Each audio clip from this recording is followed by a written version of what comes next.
paz do Senhor, irmãos, sejam bem-vindos todos. Você está aqui conosco na Escola Bíblica Online da Igreja Evangélica Canaã. É uma satisfação imensa estarmos aqui todos juntos, reunidos em torno da Palavra de Deus, buscarmos mais o Senhor. E hoje estamos estudando a lição número 4, que nos traz o seguinte tema: a Igreja e o Reino de Deus. A Igreja e o Reino de Deus. Vai ser um assunto muito interessante e vai nos edificar bastante, como tem me edificado a minha pessoa quando eu parei para estudar a lição inicialmente. Muito bem. O texto aqui que eu vou inicialmente para a nossa reflexão, que está em Marcos capítulo 1, versículo 15. O texto diz o seguinte: o tempo está cumprido e o reino de Deus está próximo. Arrependei-vos e crede no Evangelho. Então, temos aqui um texto já no Novo Testamento dizendo que o reino de Deus está próximo, e nós vamos ver mais, que além de ele estar próximo, ele está entre nós, está dentro de nós. E nós vamos ver isso ao longo dessa lição. Muito bem. Inicialmente, a Bíblia nos apresenta a Deus como um rei, como o rei do universo. Nós vamos aqui, vou ler com os irmãos, o livro de Salmos 47, versículo 6. O texto nos diz o seguinte: cantai louvores a Deus, cantai louvores ao nosso Rei. Cantai louvores, pois Deus é o Rei de toda a terra, cantai louvores com inteligência. No versículo 8, Deus reina sobre as nações, Deus se assenta sobre o trono da sua santidade. Esse é a primeira apresentação do Senhor como sendo Rei do universo. Ele é o Rei, ele reina sobre todas as nações. Debaixo das suas mãos está o controle de todas as coisas. E nós temos vivido isso. E ele ainda domina sobre as nações. Nós vamos continuar ainda em Salmos 22, no versículo 28. O texto vai nos dizer o seguinte: porque o reino é do Senhor, e ele domina entre as nações. Todos os grandes da terra comerão e adorarão, e todos os que descem ao pó se prostrarão perante ele, como também os que não podem reter a sua vida. Então nós temos aqui uma situação que como rei, ele recebe a adoração como rei dos reis. E também fala sobre aqueles que não têm controle sobre a sua vida. E não temos mesmo, irmãos? Não temos controle sobre as nossas vidas. Debaixo da mão dele que está o controle de toda a nossa existência. Não sabemos o dia e nem a hora que Deus vai nos chamar aqui. Mas seja de que forma for, ele vai estar no controle de tudo. Dentro do seu amor e misericórdia, ele tem nos guardado e tem nos suprido. E ele tem sido rei nas nossas vidas e tem governado as nossas vidas. Muito bem. Um subtópico 1, que dentro da natureza do reino de Deus, aqui nós vamos tratar o reino de Deus como sendo universal. É interessante tratarmos a questão da universalidade do reino de Deus, porque ele não está limitado, o seu reino ele não está limitado a regiões, ou mesmo a nações, ou a continentes, mas ele é mundial, ele é universal.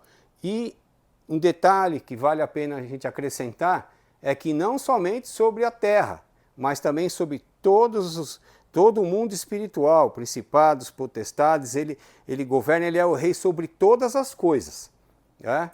E isso é gratificante para nós, porque nós temos servido um Deus que tem feito a diferença nas nossas vidas.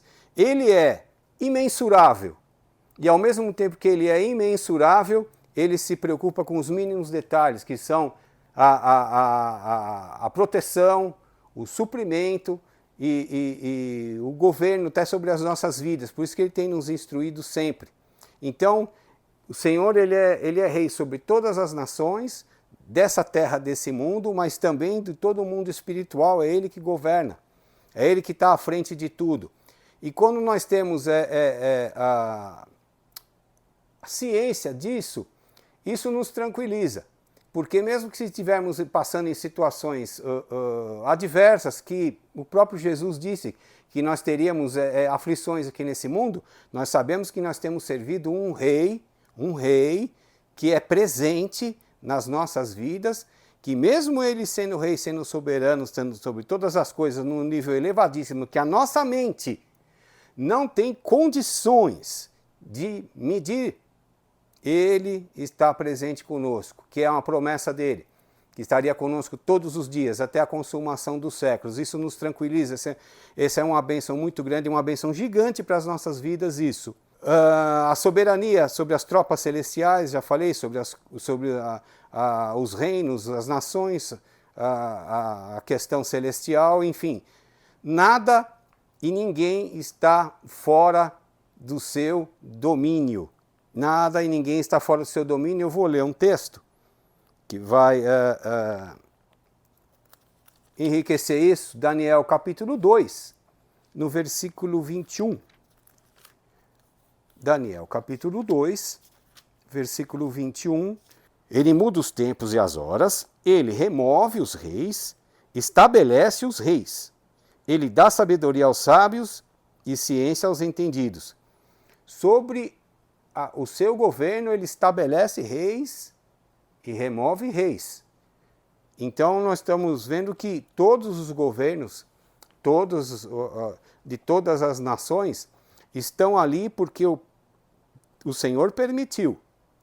E se até o determinado tempo que ele achar que deve remover, ele remove. E quando ele quiser estabelecer, ele também estabelece. Não temos muito a dimensão disso, porque as coisas acontecem e a gente acha que é tudo no automático, mas não é automático, tudo está sob o controle do Senhor. Então, louvamos a Deus porque Ele realmente está no controle e Ele é o nosso guarda, aquele que nos protege, aquele que nos sustenta, aquele que nos orienta, enfim. Quando nós temos ciência disso tudo, nós ficamos tranquilos. Por isso que nós não somos orientados, irmãos, pelas circunstâncias. Nós somos orientados e estamos fundamentados na fé em Jesus. Porque se o vento estiver soprando a favor ou estiver soprando contra, Ele estará conosco sempre. Sempre vai estar conosco. Vou até ainda além. Quando você tem a real ciência de quem é por você, irmão, não importa quem está contra você, irmão. Ele é por você. Continuando aqui, a soberania divina e os acontecimentos do mundo. Irmãos, aqui parece ser um tema,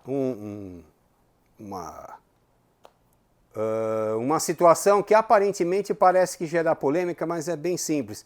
Muitos acham e muitos pensam que o Deus perdeu o controle, perdeu o pé da situação, vamos dizer assim. Meus antepassados falavam perdeu o pé da situação, né? Diante de tanta coisa que nós temos visto, guerras, pestilências, fome, tantas coisas que têm acontecido no mundo. Muitos acham que Deus perdeu o controle da situação. Mas não. Além de ser cumprimento da palavra de Deus, todos esses acontecimentos que têm se desenrolado, né, na história humana, não só contemporânea, porque atualmente nós vivemos num estado de guerra, que vem várias guerras acontecendo ao mesmo tempo. Então dá a impressão que está tudo fora de controle. Mas Deus não deixou de exercer o seu domínio, não deixou de ser Deus, não deixou de ser o soberano sobre tudo isso. E por que eu digo isso, irmãos? Uma palavra que vai nortear a gente, para a gente ter esse entendimento, é uma palavra chamada permissão. Tem coisas que acontecem que têm a permissão de Deus. E coisas que não têm a permissão de Deus, que obviamente não vão acontecer. Nós podemos usar como um exemplo até bem conhecido das pessoas, não só da igreja, mas das pessoas, né? O caso de Jó, que perdeu tudo, né? Que o diabo foi lá e fez o estrago, colocou doença, o Jó perdeu os filhos, morreram, foi um caos. Mas só que para acontecer tudo isso na vida de Jó, o inimigo ele teve que pedir permissão a Deus para fazer isso. Teve permissão para fazer o que ele fez. E Deus permitiu que isso fosse feito. Tanto é que os irmãos conhecem, a maioria conhece a passagem, e Jó, até a própria esposa, falou que ele deveria amaldiçoar o dia do nascimento dele, e ele se recusou a fazer isso. E no auge do seu sofrimento, no auge da sua dor, ele tomou a palavra e louvou ao Senhor e trouxe louvores, colocou louvores e louvou ao Senhor. Agradeceu ao Senhor, coisa que seria um absurdo para qualquer ser humano fazer numa situação daquela. Mas o que aconteceu teve permissão de Deus. Tudo é permissão de Deus. Por exemplo, também, tanto que as coisas estão totalmente debaixo do controle da sua mão, é até o próprio posicionamento do globo terrestre, irmão.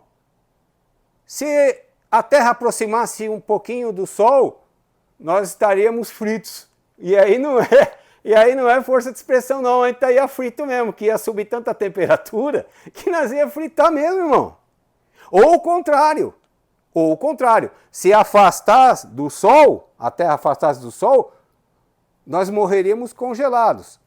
Então, para quem acha que Deus não está no controle da situação, mesmo que ela esteja adversa, ele está sim. O que muitas vezes nós não sabemos é o seu propósito. E que muitas vezes nós vamos saber disso depois. Muitas vezes também essa natureza de situação é feita para quê? Para que o Senhor venha forjar o nosso caráter. Se Ele quer forjar o nosso caráter, Ele vai usar esse tipo também, até esse tipo de situação, irmão. O reino de Deus, no Antigo Testamento, ele era, digamos, baseado na nação de Israel. O texto aqui, até a própria revista aqui, o comentarista, ele nos traz o seguinte, que no Antigo Testamento revela que Deus escolheu um povo, Israel, para reinar sobre ele e através dele em um governo soberano e teocrático, que era os grandes feitos, o ensinamento que Deus trazia para o povo, todas as grandes realizações que Deus fez com a participação de grandes homens ao longo da história passada do Antigo Testamento, partiram da nação de Israel.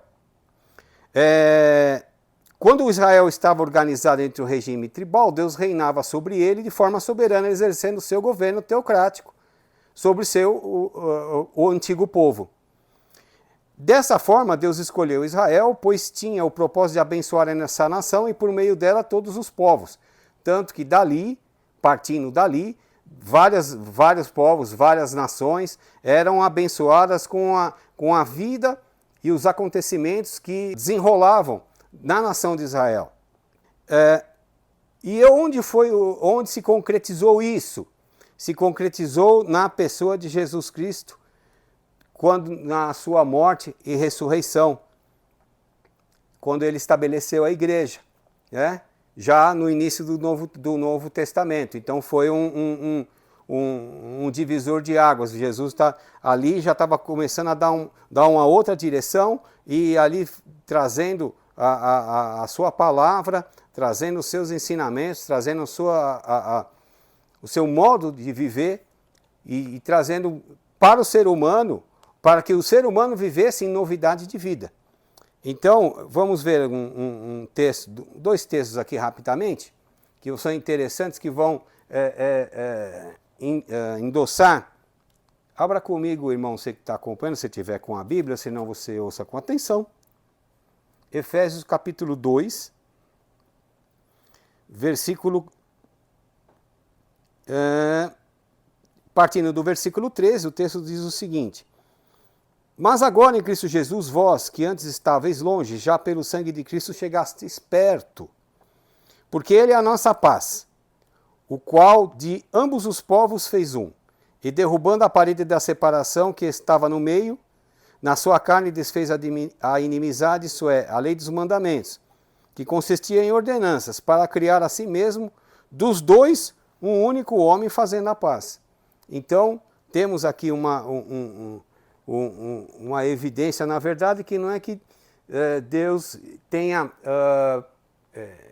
negligenciado ou desprezado, seria melhor termo melhor aplicado, tudo o que aconteceu antes, mas muito pelo contrário, ele veio para aperfeiçoar e estabelecer um novo tempo, no seu reino, para a vida do ser humano.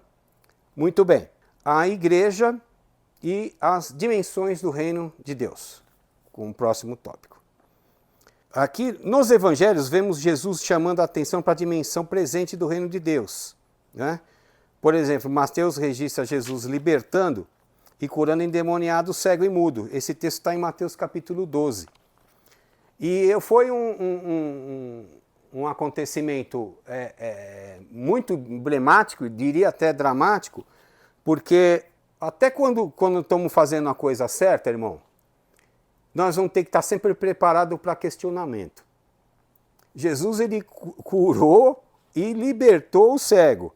Em vez dos fariseus ali que estavam em volta, você, poxa, graças a Deus, né? Oh, tá bom, menos um sofrendo aqui. Não, pelo contrário, estava tentando provocar, eles tomaram de tanto ciúme, tanta ira, que quiseram atribuir isso a um trabalho do maligno.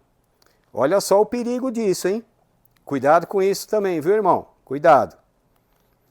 Mas a resposta de Jesus foi a reveladora. Mas se eu expulso os demônios pelo Espírito de Deus, porque eles tinham falado que era pelo demônio, olha o perigo. Mas eu expulso os demônios pelo Espírito de Deus, é consequentemente chegado a vós o reino de Deus.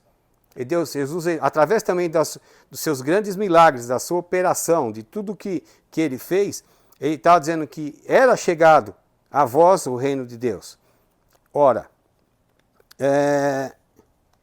em outras palavras, com o advento, a chegada de Jesus, o reino de Deus estava presente entre os homens. Nosso Senhor disse que o reino de Deus havia chegado.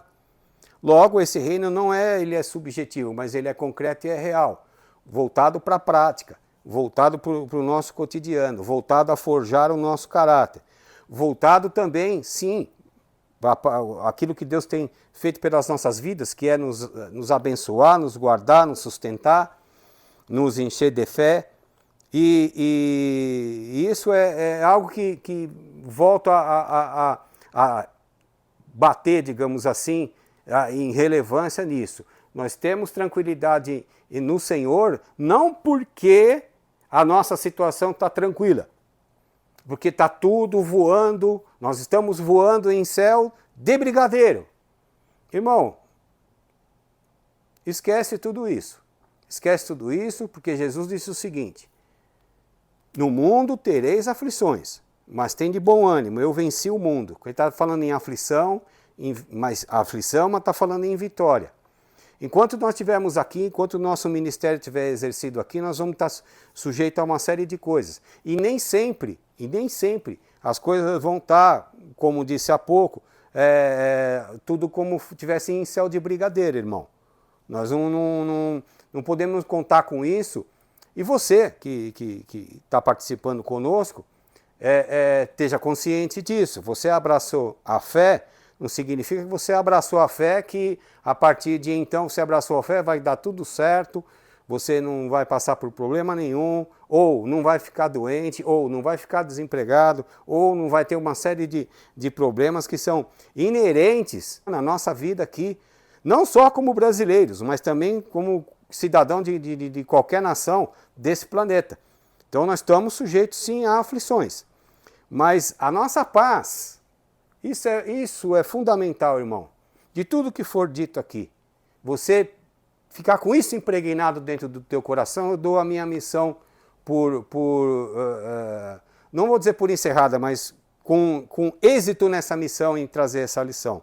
Nós não estamos fundamentados naquilo, nas circunstâncias. Nós estamos fundamentados naquele que está conosco, que é bem diferente do que as circunstâncias estarem trabalhando, digamos assim, a nosso favor. A nossa paz não está na circunstância. E isso, volto a repetir, quando você tem a ciência, quando você tem a plena convicção de quem está com você, irmão, quem é por você e quem está por você, não importa mais, irmão. Irmão, não importa quem está contra você, irmão. Fique em paz. Pode estar acontecendo o que for. Ele é com você. Ele vai estar sempre com você. A paz de Cristo vai ser o árbitro dos nossos corações. Por isso que muita gente é tomado por louco. Pô, mas como pode? Está acontecendo tudo isso e você está sorrindo.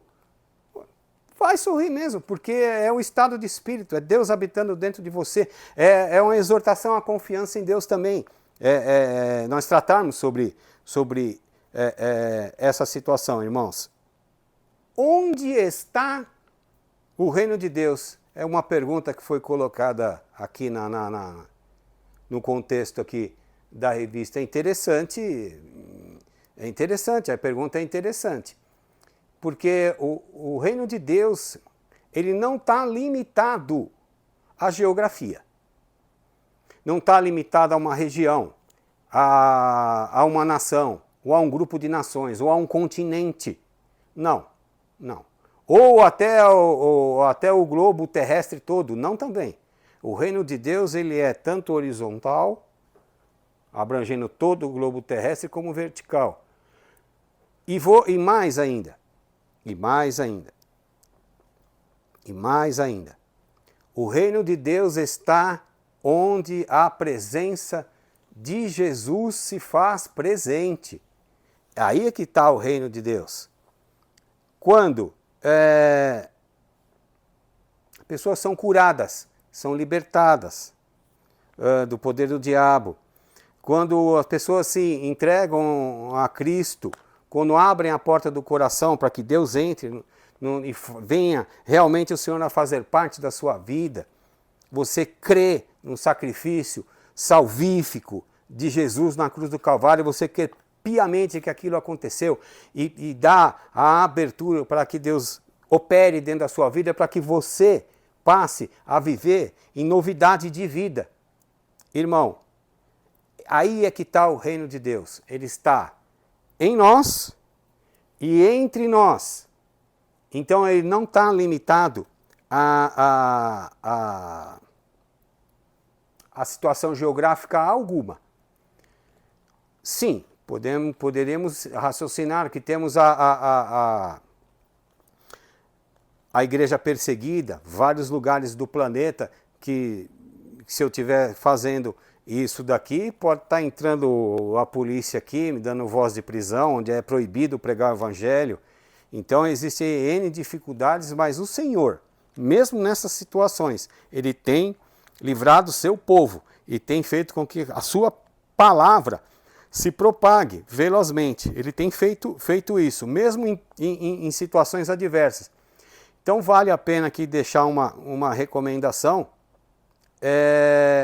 para orarmos por essa igreja, irmão, pela igreja perseguida. É pouco falado isso, mas se você começar a olhar os relatos do que esses irmãos passam, a dificuldade que eles têm, as perseguições que eles sofrem, enfim, as mais diversas situações de sofrimento, irmãos, esses irmãos, eles carecem das nossas orações. Eu exorto você, irmão, incluir dentro das suas orações a oração pela igreja perseguida, irmão. Porque temos eu lembro que geograficamente, em termos de latitude e longitude, o pessoal, os especialistas em missiologia chamavam de janela 10-40, hoje chamam até de janela 70-40, que se refere à posição, você abrir o mapa mundi e aquela posição, aquele quadrado, da onde o evangelho ele é menos propagado ali. Existem países que nós vamos ter aí um crente a cada 1 milhão, um crente a cada 1.500.000 pessoas. É muito baixo. E se esse for descoberto como tal, ele pode dar a Deus e vai pagar com a própria vida.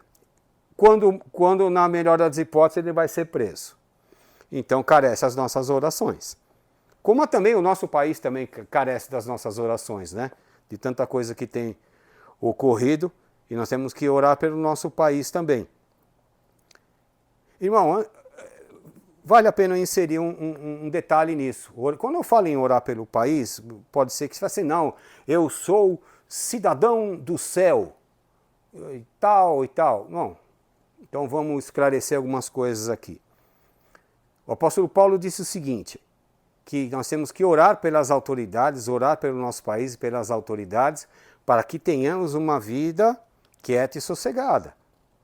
Então, precisa carecer das nossas orações. Então, nós temos que dar valor, obviamente, a nossa cidadania celestial ela é importantíssima, mas a nossa cidadania terrestre ela não pode ser desprezada, irmão.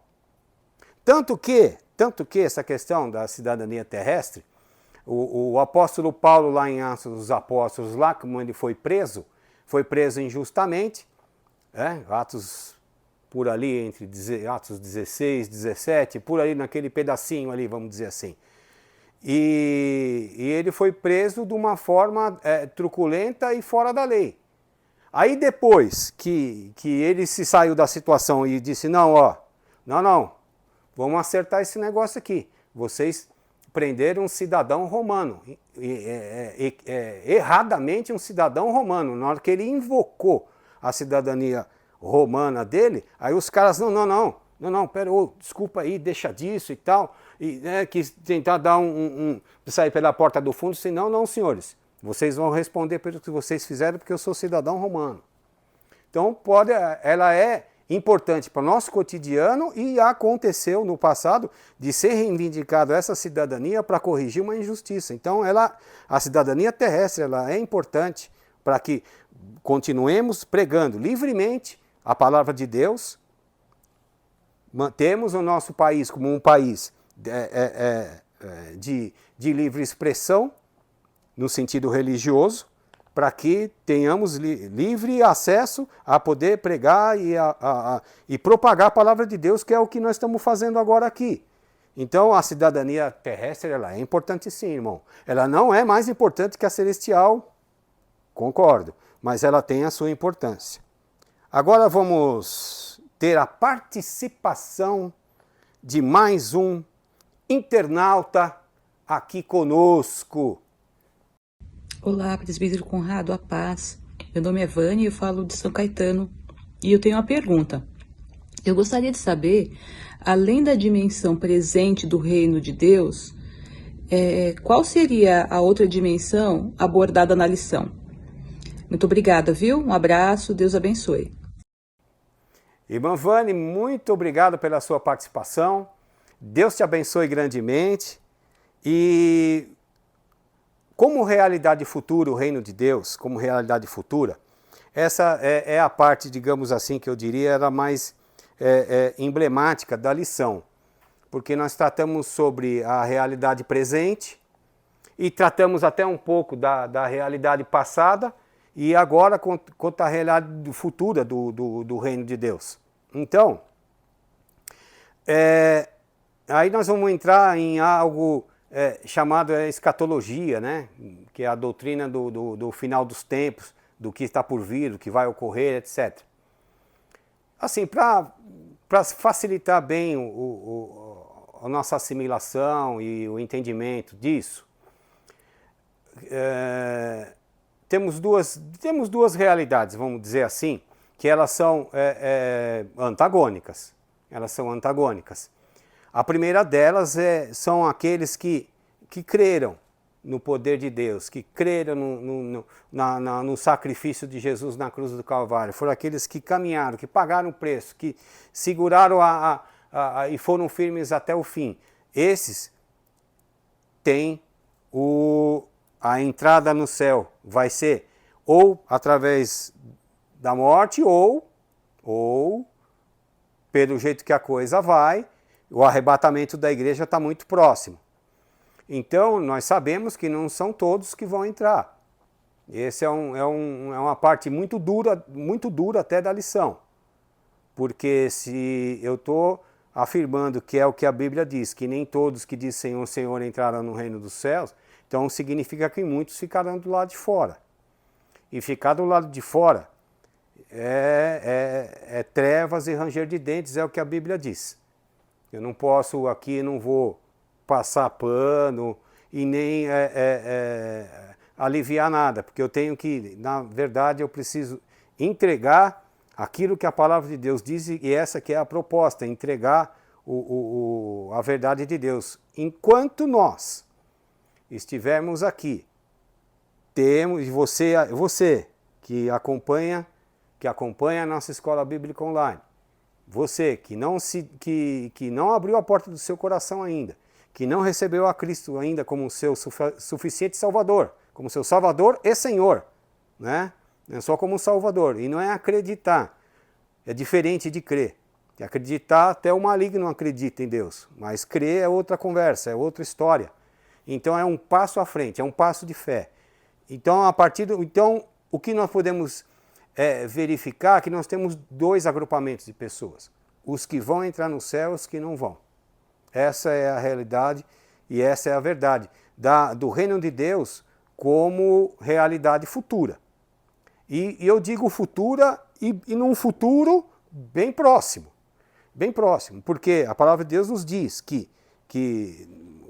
como que nós, Jesus disse o seguinte, como que nós saberíamos que estaríamos perto do findar das coisas, né? Do fechar das cortinas.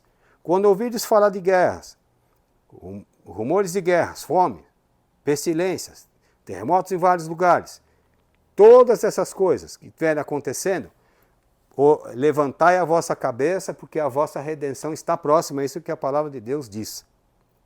Ora, estou dizendo isso não é para assustar, irmãos, mas é para nós que cremos no Evangelho, que abraçamos o reino de Deus na nossa vida, para nós essa é uma esperança, não é um temor, é uma esperança. Mas fica o alerta, se você ainda não se decidiu por Jesus, se você não deu esse passo de fé, faça isso. Faça isso e Jesus vai fazer a diferença na sua vida. Você, não estou dizendo que não vai ter problema, tá?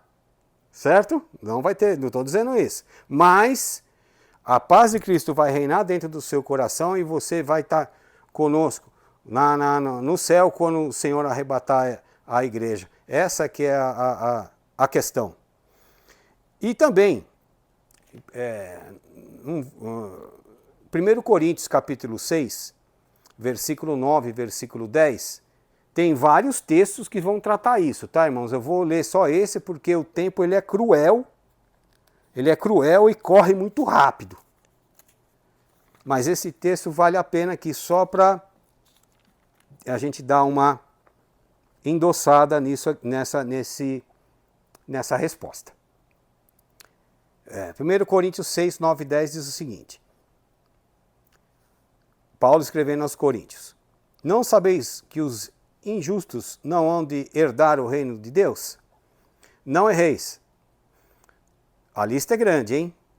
E tem outras listas também ao longo do Novo Testamento, mas vamos só se limitar a essa daqui. Nem os devassos, nem os idólatras, nem os adúlteros, nem os efeminados, nem os sodomitas, nem os ladrões, nem os avarentos, nem os bêbados, nem os maldizentes. Olha isso, irmão. Toma cuidado, irmão. Nem os roubadores herdarão o reino de Deus. Então isso é sério. Isso é sério, irmão. Isso é sério que nós estamos falando sobre eternidade. Aonde você vai passar a sua eternidade? Esse é o fiel da balança, irmão. Muito bem. Vamos agora aqui ver aqui sobre a igreja no contexto do reino de Deus. E aqui, novamente, teremos a participação de um internauta aqui conosco. Oi, professor Conrado, tudo bem? Eu sou a Camila, falando aqui de Santo André. E eu tenho uma pergunta para o senhor. Gostaria de saber qual a distinção entre a igreja e o reino de Deus. Aguardo sua resposta. Muito obrigada. Muito obrigado pela participação, Camila. Ótima pergunta. Obrigado pela participação. Deus te abençoe grandemente. E a distinção entre o reino de Deus e a igreja é que o reino de Deus, nós vamos ter dentro da história, é tudo o que aconteceu desde a história, vamos dizer assim, de Israel lá atrás, no Antigo Testamento, dos grandes feitos de Deus ali, veio atravessando os séculos, atravessando.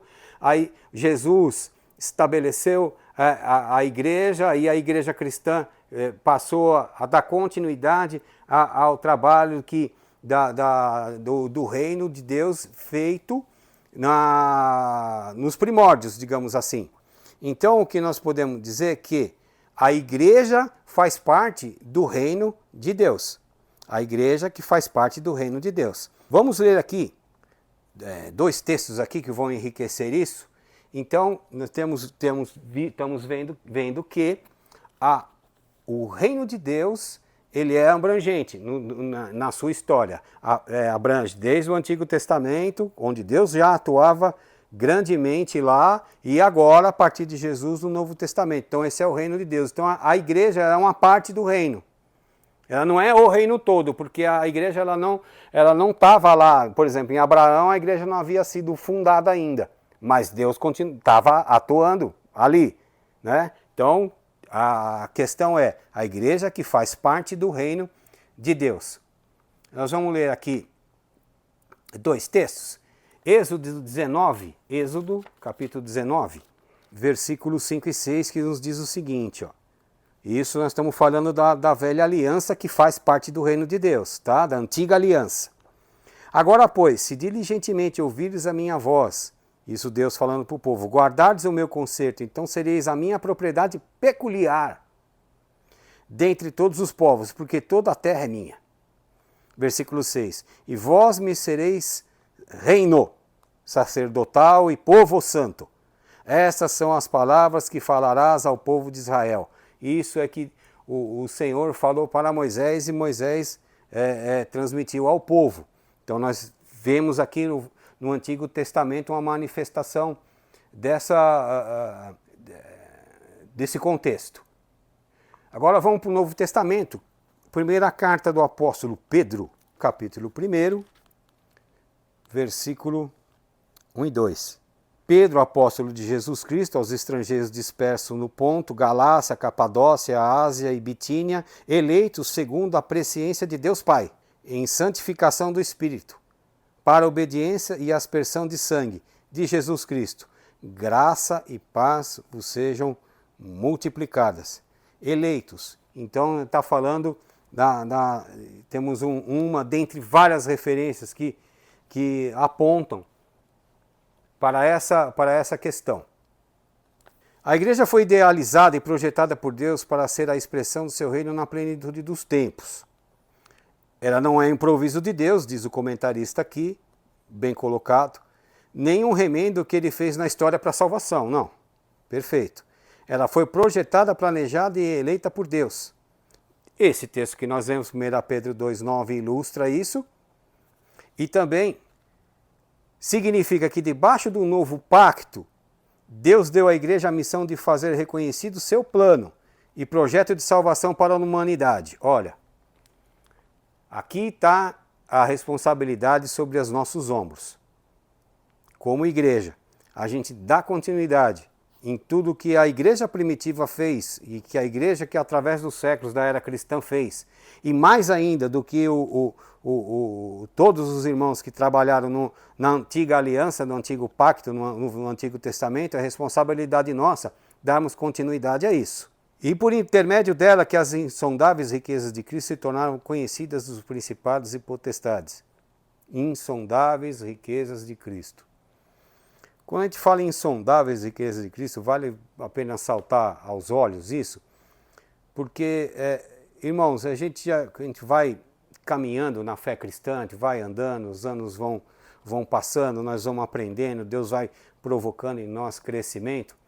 É uma coisa que ela é inversamente proporcional ao que a maioria das pessoas acreditam, porque eu digo para você, irmão, e também muitos vão achar a mesma coisa, que quanto mais a gente caminha, mais a gente aprende e mais temos recebido de Deus, mais chegamos à conclusão de que precisamos aprender mais dele. É o inversamente proporcional. A pessoa muitas vezes chega, acha que sabe tudo, e a partir do momento que vai estudando, vai vendo que não sabe nada. É um paradoxo isso, irmão. Eu estou dizendo isso do meu testemunho pessoal. Quanto mais o tempo passa, mais eu vejo que eu preciso aprender mais, e mais eu vejo que eu menos sei. E isso, quando você se posiciona dessa maneira, você está pronto para Deus encher você, irmão. Da sua graça, do seu poder, da sua unção, do seu conhecimento e das suas bênçãos. Vai vir as dificuldades, mas você vai estar preparado para enfrentar todas elas. Todas elas. E Deus vai continuar abençoando você.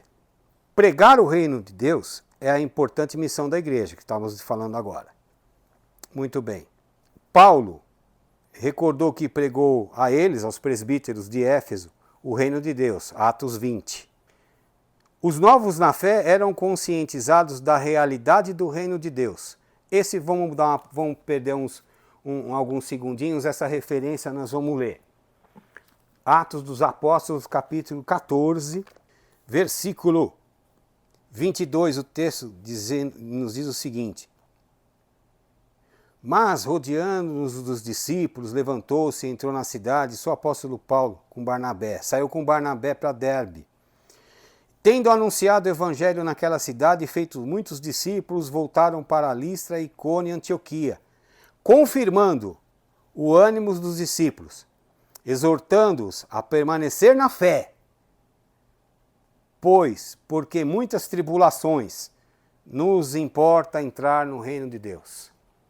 Isso é importante, irmãos. Estamos sempre ensinando, principalmente os mais novos na fé, para que não entrem em decepção, porque o texto aqui foi muito claro. É por muitas tribulações que nós vamos alcançar a eternidade, o reino de Deus. O reino de Deus na sua dimensão futura, tendo a nossa insistência, permanência, em fé, em amor, em testemunho. Quando a gente fala aqui, o comentarista está falando que a pregar é a missão da igreja, mas a pregação, ela não é só pelas palavras, irmão. A pregação é pelas suas ações, é pelo que você faz, é como você é. Porque as pessoas observam você, irmão, em todos nos mais diversificados contextos. Pode estar observando você na faculdade, no trabalho, ou dentro da igreja mesmo. A tua vida é um livro, irmão. Se a pessoa não lê a Bíblia, ela vai ler a tua vida. Então, de que me adiantaria, irmão, eu estar aqui falando, ensinando os demais obreiros aqui que trabalham nesse ministério aqui, estarem fazendo todo esse trabalho, sendo que a própria vida não condiz. As palavras passam a ser vazias, elas não vão fazer efeito algum. Muito pelo contrário, nós vamos cair em descrédito. Então, muita gente acaba se perdendo no caminho da carreira cristã, porque tem a ilusão de que nós temos que ser bons em oratória. Mas, na verdade, irmão, Deus tem falado comigo que eu preciso, e nós precisamos, coloco todos juntos nisso, não existe esse curso, tá? Se lançarem esse curso, eu me proponho até a estudar, porque é o curso de escutatória. Não existe curso de escutatória, só de oratória. Então, a nossa sociedade, a nosso sistema de vida quer impulsionar as pessoas para que elas falem bem. Mas, irmão, nós vamos crescer não é falando bem, nós vamos crescer ouvindo bem. Tanto que Deus nos deu dois ouvidos e uma só boca, porque nós temos que ouvir mais e falar menos. E pouca gente sabe isso. Então, somos treinados para falar. Existem cursos de oratória, cursos de como impressionar na sua fala. E tal, aquela resenha toda.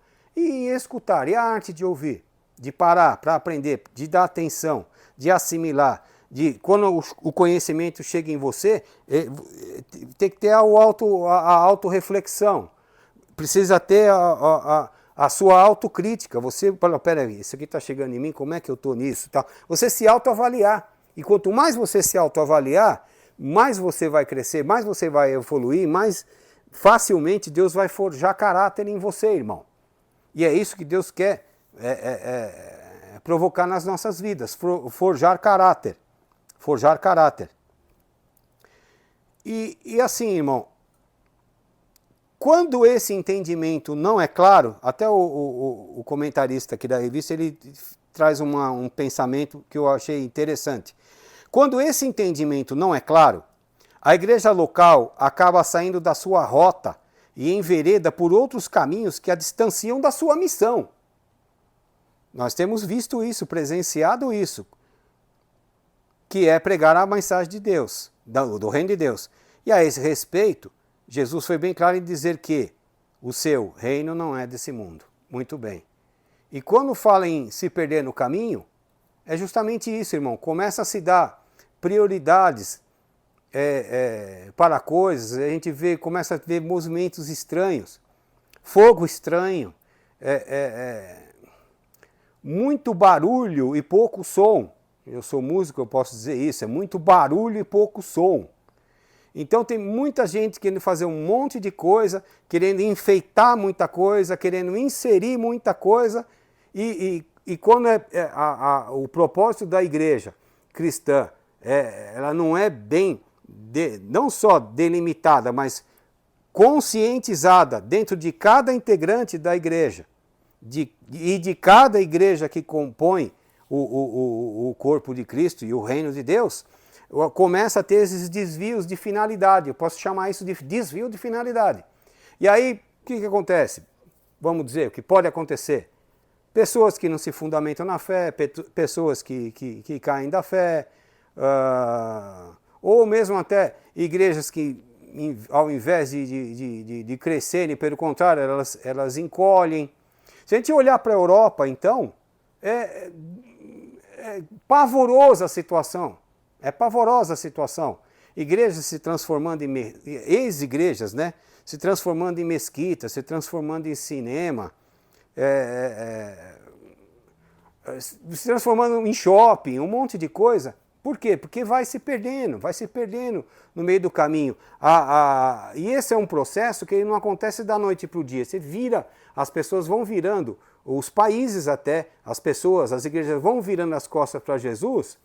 E como recentemente o nosso pastor pregou, às vezes a igreja está lá dentro lá, e Jesus está do lado de fora, batendo na porta para ver se arruma um espaço para participar do culto. Então, esse conceito ele é muito importante. O reino de Deus ele precisa estar entre nós. Não temos que inventar a roda, não temos que inventar nada. É colocarmos em prática o que o Senhor tem nos ensinado. E nisso a igreja segue caminhando. A igreja vai seguir caminhando, vai seguir vencendo, vai seguir